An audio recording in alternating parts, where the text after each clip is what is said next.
Hello again, everybody. So this is now the next day. I had it covered up. It is now kind of a soft leather hard. You can see here. So what is a soft leather hard? I can squeeze it and still make a mark, but it doesn't move around like soft bag clay. So I can get a little bit more accurate. So what we're going to do today is first start by trimming this top edge to get this cleaned up how we want it. It is good to think about this as a usable edge, that your knife, you're going to use it to kind of cut the slab, and I am going to do a follow-up demo of how to use these so you can watch that and kind of get an idea. So I first do this top edge, then I'm going to do this bottom, and then I'm going to clean up the kind of slope again. To cut up the edge, if you have a Surform, I really like it as a tool to just kind of clean up the edge like that, and I'll kind of even everything out. But if you don't have one, then what I do is I'll start up here. This is my kind of 12 is here, 1 o'clock is here, so I'm able to look and watch. And I always will cut a little less than I think, because it's always easier to kind of cut a little bit down.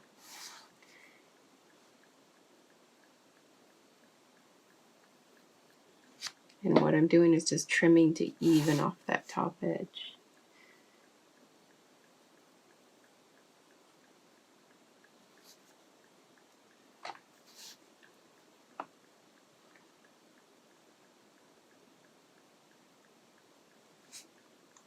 So I'm not worried about kind of the thickness or this outer side. You can see my finger marks there. What I am interested in paying attention to is this top edge how I want it to be, because that will be something that is kind of setting what I'm going to measure the width for, and that I'm going to use as a gauge along the way. Now I can start using this top edge. See how I'll have my finger next to my needle tool, and the needle tool now is going to be my measurement. So if I want the whole thing to be this wide, then I put my finger there, and now I can use this top edge. Let's see if we can get top edge, and then I'll make a mark, and I know that will be the same as that or that.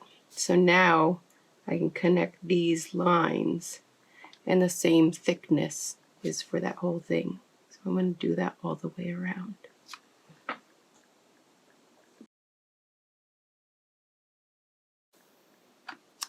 So I have echoed that side profile to be kind of that same oval in the center. Remember, this little area will potentially be a foot. That's kind of built into the bisque mold, which is what I'm going to aim for in this demo. And does this shape in the middle have to be the same as the shape out here? Absolutely not. But I think it's a good starting point, and that's what I'm going to go for here. Now I'm going to use these lines as kind of a guideline to cut the opening, which will be the foot. So I know I'm blocking it, but I'm going to come back around so you can see that now. I'm just kind of cutting. I like hand billing because I don't have to be that exact. Cut that out. And now, especially saving clay during this, I'm going to dip this leather hard clay in the water and put that right in the bag so it can rehydrate.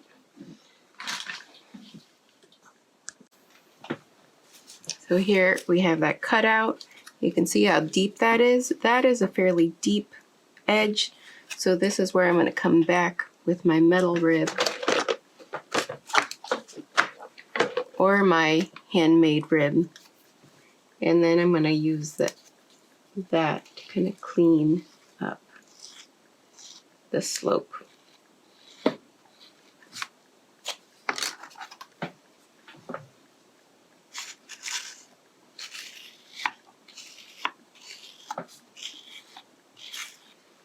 So here I'm bringing this edge a little closer down, so that foot's just going to be a really little foot.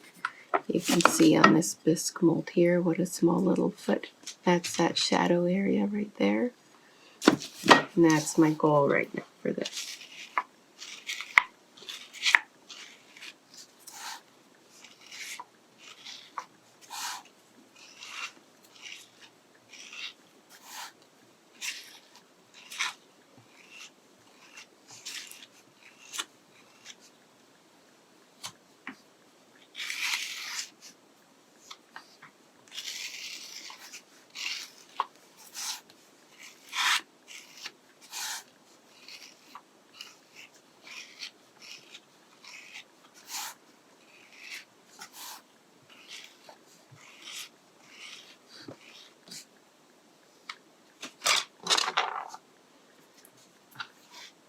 And this is now stiff enough that I can kind of move it around, but you can still see it's not sticking to the board. That newspaper's doing its job. And then at this point, I just really like to make a good, clean mold, because you do a good job at this stage. It just makes it, every piece you make off of here, a little bit nicer at the very beginning. So you kind of, by spending more time at this stage, you save yourself time later on.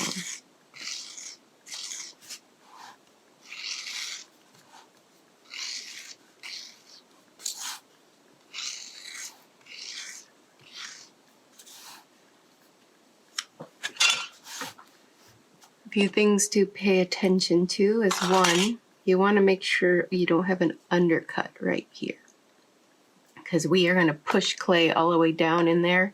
And if this is starting to go underneath, then the clay is going to get stuck there. So one way you can kind of make sure that you're not getting an undercut is to just come around and kind of straight up and down. You can kind of cut back and make sure that undercut isn't there.